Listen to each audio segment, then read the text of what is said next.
and welcome to a new episode of PR360. And I'm your host, Brett Deister. And this week we're going to be talking about SEO. Yes, the dreaded three-letter acronym that people dread a lot of times because it's like, how do I do this? There's always these changes. I don't understand what's going on. But we're going to be talking about that with Eric Seropyan. And he is an SEO and SEM expert and founder of This Is MySouthBay.com. And he has expertise in helping founders, entrepreneurs, business leaders, and small business owners make sense of searchability and marketing on the web. So welcome to the show, Eric. Thank you. Thanks for having me, Brent. Yes, and the first question I ask all my guests is, are you a coffee or tea drinker? Well, coffee. Any favorite brands that you like? I like more it of the third? black, and I'm really into Turkish coffee, where it's almost like mud at the bottom, where all the all the coffee is stuck at the bottom. It's really strong. I don't suggest having more than, a cup. Gotcha. So you like if it's not muddy enough, it's not real coffee to you. The thing is, at the end of it, there's this ritual where certain people from that part of the world, they can read your fortune from the way that bottom is laid out. Not that I'm into that, but it's interesting how that works out. Interesting. And I gave a brief introduction to you and your expertise, but can you summarize it to our audience about what you do? Sure. We have a digital marketing agency that focuses on search engine optimization. We do the entire scope of digital marketing, but everything is kind of locked into how do we get that traffic from Google coming in, and that specific traffic coming in. And we're getting, we do some SEO for, campaigns that target, statewide, nationwide, but our strength seems to be in local and hyperlocal SEO. Gotcha. And then for those new to PR or maybe just small business owners and heard SEO or search engine optimization, can you just give a brief overview about that? Maybe they're like, I have no idea what this is all about. So let's say you're in front of a search engine. I'll just reference Google for, in these conversations.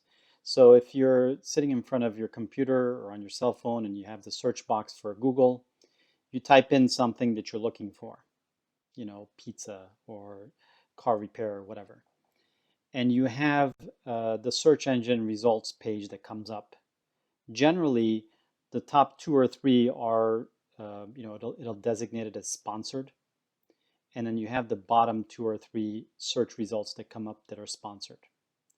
Now that middle part where there's 10 on a page, those are organically placed there by Google. You can't buy that real estate. It's one of those things where Google thinks that the user should meet the website and that they would be a good match for what they're looking for. And the process of getting ranked for that is called search engine optimization. So you're optimizing your website to, be able to grab that real estate.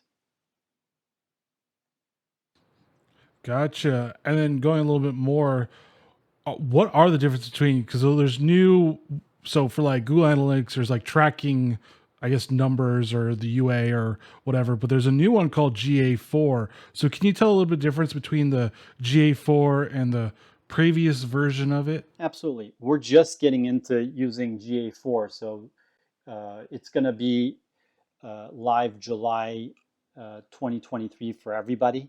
Like right now you have the choice to use one or the other, but you have to upgrade, I believe, end or beginning of July 2023.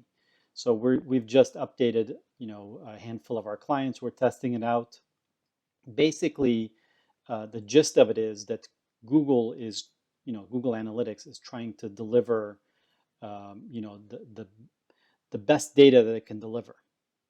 And so some of the data it's having difficulty tracking, and the update is going to be for that. Just to give one random example,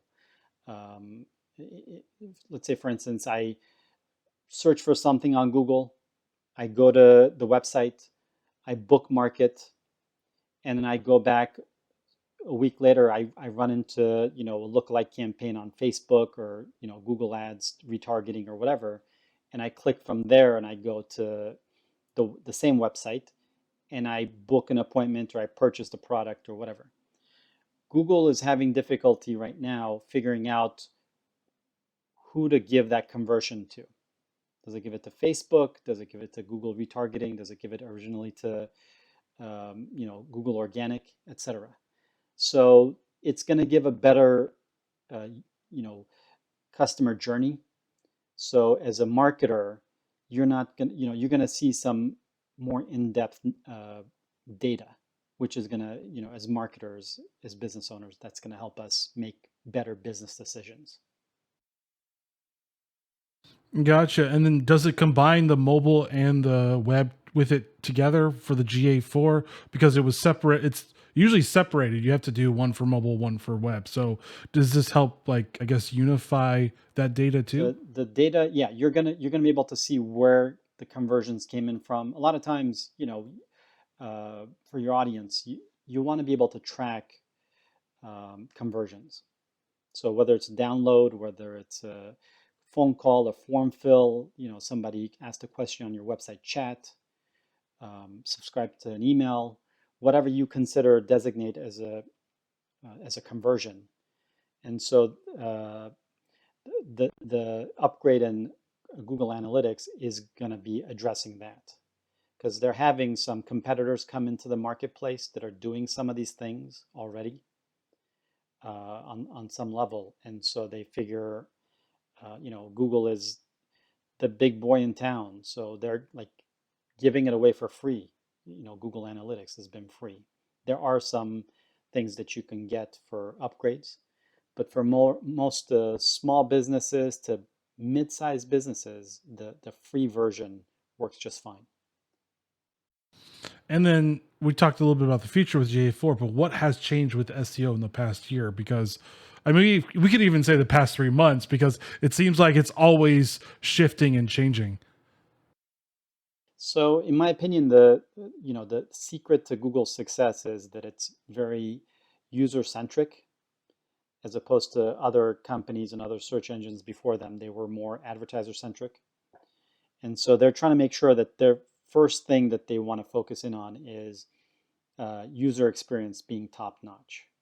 So when they deliver a search result to the user, they want to make sure that it's highly relevant. And so everything they do is, all the algorithm changes, everything is with that in mind. And so, they do things where they, in the past they've given more weight to reviews, let's say, online reviews, and people have gone and gotten fake reviews and gotten, certain things, and then when they make the algorithm change, it's penalizing those people that they know had, you know, fake reviews and so on. And so right now, some of the changes are for local to hyperlocal. And so for instance, if I'm in Los Angeles, which I am, in Los Angeles, there's, you can drive 15 miles and it could take you an hour and a half. And so if you're going to get an oil change, you may not go an hour and a half to get an oil change, and so on. And so what Google is trying to do is it's trying to figure out where you are or exactly where you want to go and deliver those search results. And so that's when you get into hyperlocal because it might be 5, 10 miles away, but it's still too far for a lot of people. Sometimes people don't walk there. Some people want to, just drive 10 minutes and that's it. And so some of the changes are reflecting that. Google's trying to figure out, you know, um, how far would you go for something? And you might go further, for a haircut than you would for, a book that you can buy online or, down the street or whatever. So it's it's some of the changes right now are based on that. Got you. And then moving on to more of the search console, it seems like recently Google added like the video portion of tracking video searches just as much as just the regular searches.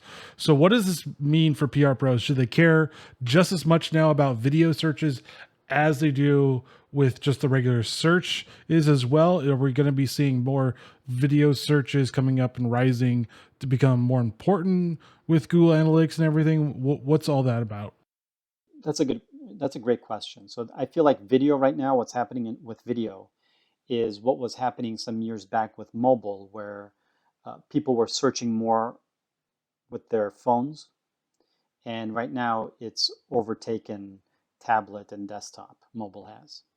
And so to the point where when Google is trying to decide if it's going to rank a particular website, it looks at the mobile first and looks at desktop second. And I feel like video's there. Video right now, it takes 4 or 5 minutes to read 1,000 words. You can listen to a video as you're walking. You can fast forward through it and finish it in minutes. You could be doing something else as you listen to the video. And I feel like a lot of people, it's good to add, kind of hit the different senses. Some people like to listen, others like to watch, others like to read. It's good to have the video in there regardless. And definitely videos becoming more relevant.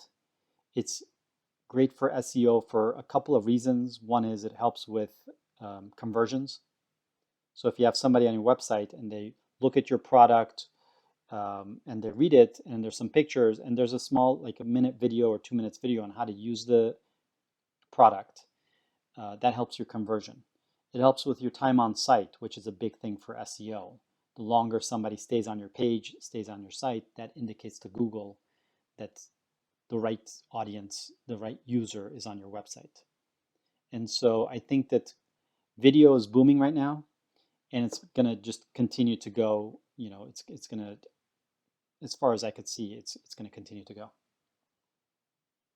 And then eventually will Google separate the video part out for like short and long form? Because I know this is just the beginning and we're kind of like discussing like future stuff, but do you think they'll eventually distinguish between both of them?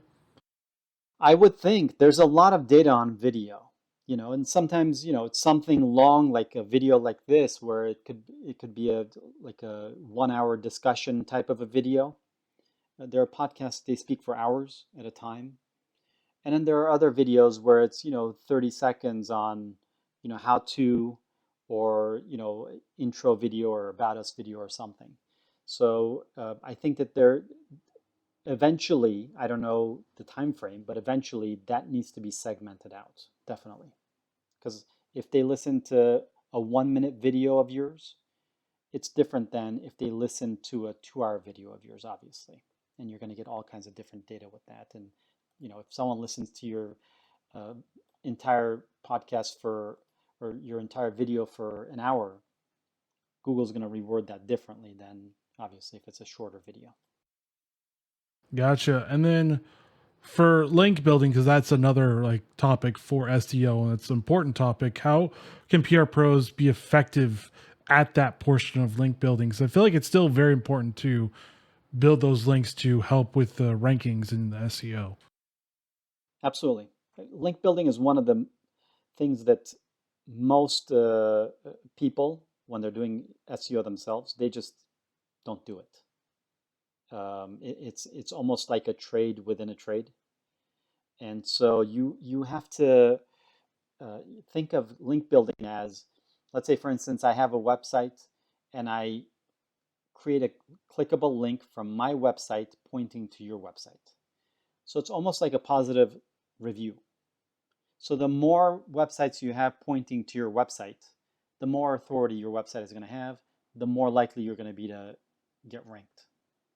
And so sometimes marketers try to get around these by doing things in a different way, and Google always catches those websites and penalizes them, and it's like this cycle that's always happening. But link building is going to be just as important as it's ever been, and it's going to be, it's becoming a little bit of like companies that just specialize in link building. There are companies that are just doing Facebook ads or just LinkedIn ads, and now there are companies that are just doing link building. So it's an important part of SEO, and it can't be overlooked. And I would say, let me just say one more thing, because I just remembered the video part that we were just talking to. Video is a great way to create links coming in, because if I have a page that is created and I think that it speaks to my audience, as opposed to creating a video and going through the production and everything. If I can take that video and put it on my social media or on my website and just share it and credit the person that put the content together, it creates content for my followers, and it gives that link back to the person that went through all the trouble and all the effort of creating that content. All right. And then, I mean, even shifting a little bit to more Google business profile pages, because that was something I think, what, 6-7 years ago that they kind of introduced. I could be wrong about that, but they introduced it a while ago. So should businesses use some or focus some bits on that, because that could help with, let's say they actually have a store, they could do pictures, they could make sure that that's all set up for Google Maps or Waze if there's an integration there. So should they focus some portion of that there, because it does help with SEO? If it is a local business, I would say you have to do it, not should. It's a, Google is drawing data from there also, and it's looking to see somebody lands on your profile. What do they do? Do they click on maps, directions? Do they go to the website? And then they check through analytics to see what they do when they get to the website. And so it's a good way for them to see if, what's happening once the user gets to that profile page. So for local businesses, I think it's a must. Before it was kind of like an add-on. Now I feel like it's, you're really competing on a local basis, and you need to make sure that Google understands that. As far as businesses that are selling nationwide or worldwide, it's not going to be as important, because that's not the thrust of what I still call it GMB, but Google Business Products. That's not what they're into right now. It might change in the future. So you might want to put your efforts in a different way if you're doing nationwide or worldwide services or products.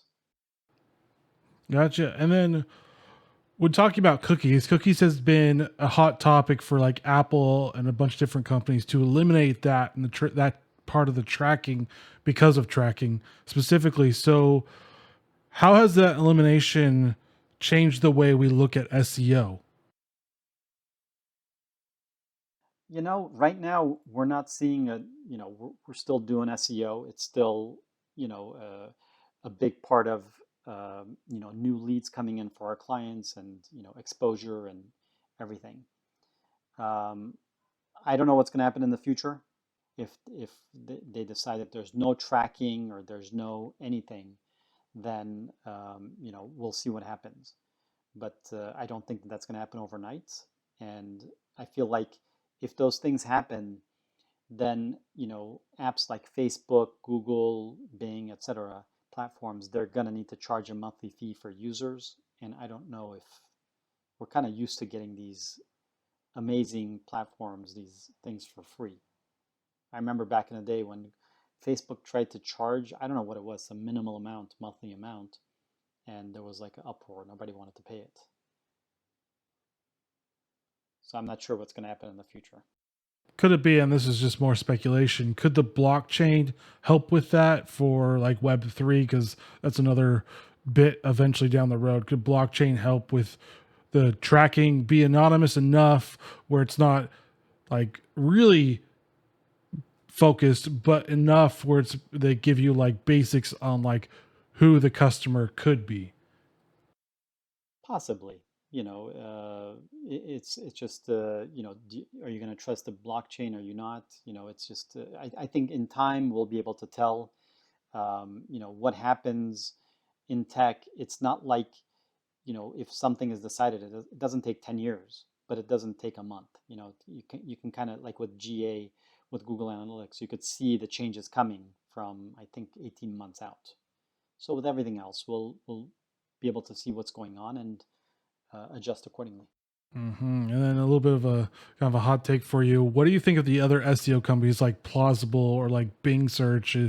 Is it somewhat good to look at those, or should your focus primarily still be on the Google Analytics side? Well, we've had success where, we've taken uh, the campaign from Google, and we've done a campaign on Bing. And sometimes Bing is, many advertisers overlook it, even though it has fewer uh, searches, it has fewer advertisers also. And so it's good to test. I always like to test everything and see, and we have, many campaigns going, so we get more data as opposed to if I owned one website and I was just working on one website. So we're able to test different things and kind of monitor if you test one client with Bing and it does great, you test a second and a third, and you get like 8 out of 10 that are doing really good, then you might want to consider, if a client is spending 10,000 a month on Google, we might want to take 1,500 of it and put it towards Bing, and like kind of move the money around and kind of go from there. The one that's getting the most traffic obviously is Google. But there are, obviously the world is not down to one website, one search engine, one anything. So basically, for PR pros, if they want to look at if an ad campaign will do somewhat well or good enough, they could just use Bing and then eventually convert it over to Google Analytics, like a test bench, basically.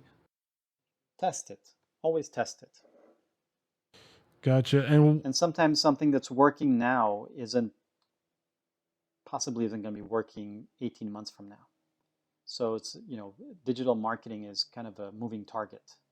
So, it could be that a new advertiser, direct competitor comes into their arena. It could be that prices change, supply, there's a bunch of things that can happen that can change things. So you always have to be, testing, even on a small scale, test some other things and see what, sometimes you're just surprised. I've onboarded clients where they're like, let's say for example, they ran some Facebook ads and it just didn't work back in the day, and we're like, okay, just we're going to take like a small portion of your budget and test it our way, and then we come back with some really good results and they're shocked. So you just have to be open to it and spend a small percentage of your budget in different ways and see, hopefully you'll be surprised. And you just have to be able to track it, because sometimes people go through the trouble of, doing these things and then they don't know how to track it. They don't know, and they look at the numbers. The numbers are telling a story, and they're not open to understanding what the numbers are explaining. So if you're not going to be open to making some changes and, kind of tweaking things as you go, then, don't waste your time with testing things. gotcha. And what do you think the future of SEO is going to be like? We talked a little bit about it with video and everything, but what other things are going to be important in the future? Or what do you think is going to be important in the future of SEO? Well, I think that, SEO is something where it's a great equalizer for small to mid-sized businesses where you can compete with bigger companies. And so, I don't know what's going to happen in the future. I can't imagine search engines being all paid search results. So there's always going to be an opportunity to get optimized and get that targeted traffic coming in from search engines. I don't see where you have the first 100 search results on a keyword just all being paid. Gotcha. Do you think it's going to be more content based eventually too, with more like videos and everything else? I think right now there's user intent is a big one. So, and I always give this example of, you know, Google has almost like a profile on all of us. And so it kind of knows where you live, your age group, your interest, etc. So if I went to Google and I typed in, let's say, for example, Honda Accord, maybe Google's going to recognize that I have a Honda lease. So it's going to, come up with search results for Honda lease renewal or Honda insurance. Maybe my next door neighbor, they type in Honda Accord, and the search result is Honda repair. Maybe he's bought his Honda, it's maybe 10 years old, Honda repair or Honda trade-in, or so Google, they're doing it so that they can deliver the best possible search results. So you're not constantly searching on the autofill. I've done it where, we're doing it with a friend from Zoom, and they're typing in something and it's giving different autofill suggestions. And on mine, it's giving different suggestions. So I think that's, these things are done to help us along because they're kind of trying to guess and guide us to the best possible search result. So I don't think that that's going to go away. I think these are good ways for us to quickly find what we're looking for. And I see that SEO would be a part of that for the foreseeable future. Gotcha. And then fun question for you. If you could create a new way of doing SEO, what would it be? That's a interesting question. How would I, for me, I'm getting a little bit into the meta world. So I would be interested in figuring out how, that would work out, because I think that that's going to reset things for a lot of people. I think that a lot of people are never going to enter that world, and a lot of us are. So there might be a way to be able to search what you're looking for within those worlds. And so I feel like it's not that far away. We can't just think, okay, it's not going to be in our generation, or it's 30 years away or something, because it's not. I think we're once we get into it, I think it's going to be an interesting world. Nice. And where can people find you online? Sure, they could go to my website, thisismysouthbay.com. I live in the South Bay part of Los Angeles. I've grown up there. I'm in love with the area, so I named my agency after it. It's a case study on hyperlocal and local SEO. So they could go to thisismysouthbay.com. If they want a free report, SEO report on their website, they can put in their email address and their website address on the homepage, and we'll send them a free report. If they want to book a meeting for 30 minutes and have any questions for SEO about what they're doing and best practices and things like that, they can book a free one-time meeting for that meeting. Nice. And any final thoughts for our listeners? Well, I think in the world of SEO, you have to keep in mind that it's the long game.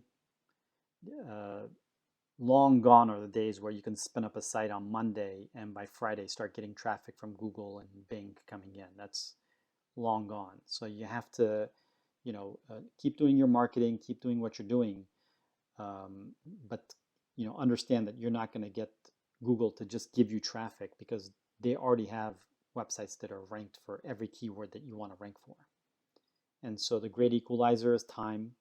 Google's seeing what you're up to, what you're doing. You're not making sure that you're not getting flagged for spam or inappropriate content. People are happy with you and looking at your Google Analytics, and slowly you move up the ladder. But from our experience, from our clients, from all the advertising that we do, once the SEO kind of takes hold, that's where the majority of the leads come in, the conversions come in, and the new clients come in. And so that's, you have to constantly, for a business, you always need new clients. And so this is one way that, it can be done. It just takes time. All right. Thank you, Eric, for joining PR360 and sharing knowledge on SEO. Thank you for listening to PR360. As always, please subscribe to PR360 on all your favorite podcasting apps. Leave a 5-star review if you like this podcast. If not, Let us know how we can do better for you. But join us next week as we talk to another great thought leader in the PR industry. All right, guys, stay safe, get to understanding your SEO and getting ranked higher in Google searches, and see you next week. Later.